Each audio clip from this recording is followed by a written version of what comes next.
હાલમાં ઉનાળાના વેકેશનની અંદર બાળકો પોતાના મામા ફોઈ અને અન્ય સંબંધીના ઘરે જઈને વેકેશનની મજા માણતા હોય છે, ત્યારે વાલ્લા પ્રાથમિક શાળાના શિક્ષક હિતેશભાઈ બ્રહ્મભટ્ટ દ્વારા એક અનોખો પ્રયાસ કરવામાં આવ્યો છે। આ દ્રશ્યો તમે જોઈ રહ્યા છો નડિયાદ તાલુકાના વાલ્લા ગામના, કે જ્યાં આગળ હિતેશભાઈ બ્રહ્મભટ્ટ દ્વારા તેઓ અહીંયા આગળ શિક્ષક છે, તેઓ દ્વારા કેળવણી રથ બનાવવામાં આવે છે। આ રથ દ્વારા તેઓ સવારે ગામમાં આવે છે, વેકેશન દરમિયાન વહેલી સવારે તેની અંદર ગામની અંદર આખું ભ્રમણ કરે છે, ને ત્યારબાદ જે ગામના બાળકો છે તેમને લેખન વાંચનમાં જ્યાં તકલીફ પડતી હોય છે, તમામ બાળકો 70થી વધુ બાળકો ગામમાં આવેલા વડલાની છાયા નીચે અભ્યાસ કરવા આવે છે।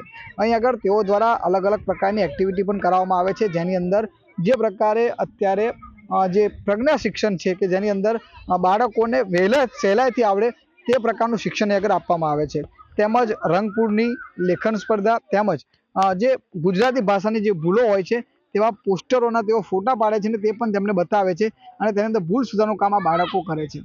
બાળકને કોઈ પણ પ્રકારનું મટીરિયલ ઘરેથી લઈને આવવાનું હોતું નથી, માત્ર તેને સવારે આગળ આવી જવાનું હોય છે, અને આવ્યા બાદ અહીં આગળ તમામ પ્રકારનું પેન્સિલ, નોટબુક, તમામ મટીરિયલ આ રથની અંદર તેઓ લઈને આવે છે, અને બાળકોને બેસાડી તેઓ અહીં આગળ અભ્યાસ કરાવે છે। વાત કરવામાં આવે હિતેશભાઈ બ્રહ્મભટ્ટની, તો તેઓ દ્વારા અનેક પ્રકારે અનેક રાજ્ય કક્ષાના શિક્ષણ એવોર્ડ પરથી તેમને સન્માનિત કરવામાં આવે છે। ગત ઉનાળા વેકેશનમાં તેમને બીચ બોલ પણ બનાવ્યા હતા, અને બાળકોને જે બહારનું જ્ઞાન છે, સાયકલમાં પંચર કેવી રીતે બનાવાય, ફોટા કેવી રીતે પડાય, તમામ પ્રકારનું જ્ઞાન તેઓ દ્વારા આગળ પીરસવામાં આવે છે। તેમજ બાળકોને રોજ અલગ અલગ પ્રકારનો પોતાના સ્વખર્ચે નાસ્તો તેમજ અન્ય ઉપહાર પણ આપવામાં આવે છે। વાલ્લા પ્રાથમિક શાળા, તાલુકો નડિયાદ, જિલ્લો ખેડા। હિતેશભાઈ, આ કેળવણી રથનો વિચાર ક્યાંથી આવ્યો? અનેક અનોખી પ્રવૃત્તિ કરતા હશો, આ વખતે પ્રવૃત્તિમાં કેવો આનંદ મળ્યો અને કેવા પ્રકારની પ્રવૃત્તિ કરવાની? કોરોના કાળ દરમિયાન જ્યારે શાળાઓ બંધ છે પણ શિક્ષણ નહીં, એ વખતે ખૂબ કાર્ય કરેલું, અને એ વખતે જ કોરોના કાળ દરમિયાન અમને આ પ્રવૃત્તિ કરવાનો એક વિચાર આવ્યો કે રજાઓ દરમિયાન પણ બાળકોના ઘરે, શાળા હરતી ફરતી શાળા હોય જે સ્કૂલ ઓન વ્હીલ્સ, એ શાળા બાળકોના વિસ્તારમાં એના ઘરે જઈને એમનું જે વાંચન, લેખન, ગણન, એનું જે શૈક્ષણિક સ્તરમાં જે પણ સુધાર લાવવા આપણે ઈચ્છીએ છીએ એ સુધાર લાવવા એક પ્રયાસ આપણે કરી શકીએ। આ 30 દિવસનો એક પ્રયાસ નામનો રાજ્ય કક્ષાનો એક નવતર પ્રયોગ છે, જેમાં ઉનાળાની રજાઓમાં દીકરાઓ ખાલી હાથે અહીંયા આવે છે, અને કુદરતના સાનિધ્યમાં વિશાળ વડલાના પીપળાના ઝાડ નીચે બેસીને રોજ સવારે 7 થી 10 વાગ્યા સુધી વાંચન, લેખન, ગણન, એના ભાર વિનાનું ભણતર સાથે જીવન ઘડતરના અનેકવિધ પાઠો શીખે છે। આ નવતર પ્રયોગમાં અમને જિલ્લા શિક્ષણ અને તાલીમ ભવન કઠલાલ, જિલ્લા શિક્ષણ સમિતિ નડિયાદ, તાલુકા પ્રાથમિક શિક્ષણાધિકારી સાહેબ નડિયાદ, આ તમામનો પ્રેરક માર્ગદર્શન અને સીધો સહયોગ મળી રહેલો છે।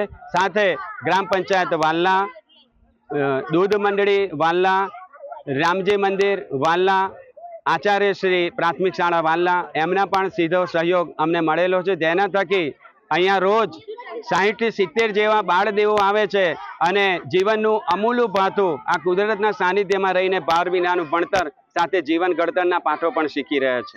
મારું મંતવ્ય એ છે કે વેકેશન દરમિયાન બાળકોને શિક્ષણના પાઠ ભણાવવા એ બહુ મહત્ત્વની બાબત છે, એવું અમારી વાલ્લા પ્રાથમિક શાળાના મદદની શિક્ષક શ્રી હિતેશભાઈ બ્રહ્મભટ્ટ દ્વારા આ અનેકવિધ પ્રવૃત્તિઓ દરેક વેકેશનમાં કરવામાં આવે છે। હું છેલ્લા 3 વર્ષથી આ તાલુકામાં જ્યારે ફરજ બજાવી રહ્યો છું, ત્યારે દરેક વેકેશનમાં આ પ્રાથમિક શાળાના બાળકોને હિતેશકુમાર અમારા જે શિક્ષક છે એ નવતર પ્રવૃત્તિઓ કરી, નવતર પ્રયોગ કરી, ગયા વર્ષે પણ એમણે એક સરસ નવતર પ્રયોગ કર્યો હતો કે શાળાની અંદર સમગ્ર વેકેશન દરમિયાન એમણે બાળકોને સાથે રાખી આખા ગામમાંથી રાખ ભેગી કરી, માટી ભેગી કરી, અને જુદી જુદી જગ્યાએથી બીજ ભેગા કરી વૃક્ષોના, અને બીજ બોલ બનાવી 49 ગ્રામ પંચાયતોમાં વરસાદ પડ્યા પછી એમણે પોતે ગૌચરની અંદર એ બીજ બોલનું વિતરણ કરી અને વૃક્ષારોપણ થાય એવો એક નવતર પ્રયોગ કર્યો હતો। હું દરરોજ અહીંયા ભણવા આવું છું અને બધું શીખું છું।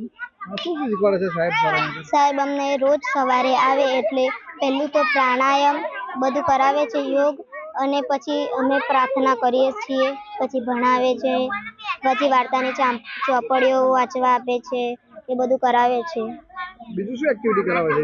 બીજું અમને આ